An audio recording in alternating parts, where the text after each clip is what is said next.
Hello दोस्तों, आज का हमारा टॉपिक है घड़ी को दर्पण में या जल में देखना। अगर हम घड़ी को दर्पण में या जल में देखेंगे तो हमें समय वैसा ही दिखेगा या उल्टा दिखेगा।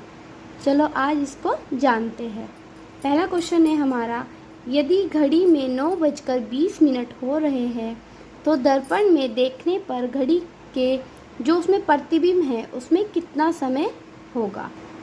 ये जो हमारा समय है 9:20, इसको हम 11:60 में से घटा देंगे।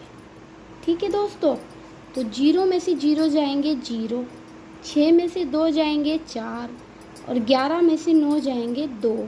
यानी कि जब हम घड़ी को दर्पण में देखेंगे तो हमें समय 2:40 दिखेगा। ठीक है। अब दूसरा क्वेश्चन है हमारा, यदि 1:45 हो रहे हो तो दर्पण में बने प्रतिबिंब में कितना समय होगा। तो हम वही करेंगे, 11:60 में से 1:45 को माइनस कर देंगे। तो 0 में से तो 5 जाएगा नहीं, इधर से हम एक कैरी लेंगे तो ये 10 हो जाएगा। 10 में से 5 जाएंगे 5 और ये 5 बन गया। 5 में से 4 गए 1 और 11 में से 1 जाएगा तो 10। यानी कि जब हम घड़ी को दर्पण में देखेंगे तो हमें समय 10:15 दिखेगा। आइए देखते हैं अगला सवाल, यदि 4:20 हो रहे हो तो दर्पण में बना घड़ी के प्रतिबिंब में कितना समय होगा।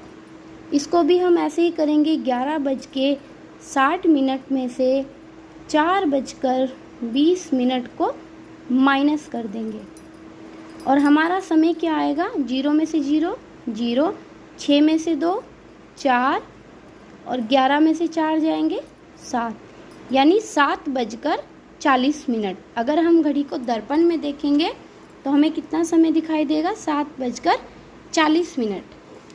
ठीक है दोस्तों, अब हम आगे देखेंगे, यदि घड़ी में 9:15 हो रहे हो तो ये जल में बने प्रतिबिंब में कितना समय होगा।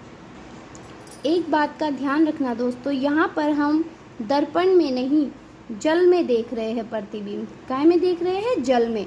वहाँ पर हमने दर्पण में देखा था, इसलिए हमने 11:60 में से घटाया था। लेकिन यदि हम जल में प्रतिबिंब देखेंगे तो हम 11:60 से नहीं 18:30 से समय को घटाएंगे। जल और दर्पण का ये ध्यान रखना। तो हमें कितना समय घटाना है, 9:15।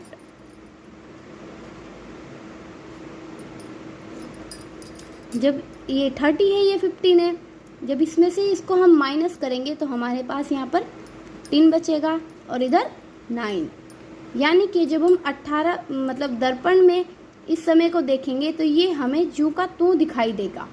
ठीक है, 9:15 को जब हम नीचे जल में देखेंगे तो ये समय हमें ऐसा ही दिखाई देगा। अब आगे देखते हैं, यदि घड़ी में समय 3:30 हो तो जल में बने प्रतिबिंब का समय क्या होगा। इसको भी हम 18:30 से माइनस कर देंगे, 3:30। 0 में से 0 0, यहाँ पर 3 में से 3 0 और 18 में से 3 जाएंगे तो 15 बजे हमें दिखाई देंगे। लेकिन अगर हम घड़ी में देखेंगे कि 15 बजे कब बजते हैं तो 12 और 3 15, यानी कि हमें 3 बजे दिखाई देगा समय। जब हम इसको दर्पण उसमें जल में इसका प्रतिबिंब देखेंगे घड़ी का तो हमें ये 3 बजे दिखाई देगा। यदि घड़ी में समय 11:16 हो तो जल में बने प्रतिबिंब का समय बताइए। हम वही करेंगे, 18:30 से 11:16 को माइनस कर देंगे। ठीक है दोस्तों, तो जब 30 में से 16 को हम माइनस करेंगे तो यहाँ पर हमारे पास बच जाएगा 14 और 18 में से जब ये 11 जाएगा तो यहाँ बचेंगे 7, यानी कि जब हम 11:16 को जल में देखेंगे तो हमें वो समय 7:14 दिखाई देगा। ठीक है दोस्तों, अगर आपको ये समझ आया हो तो ये एक क्वेश्चन है जिसको आप कमेंट में आंसर देना है। 8:25 हो रहे हैं। अगर हम इसको दर्पण में देखेंगे तो कितना समय दिखाई देगा, और अगर हम इसको जल में देखेंगे तो कितना समय दिखाई देगा। ठीक है दोस्तों, कमेंट में इसका आंसर दें।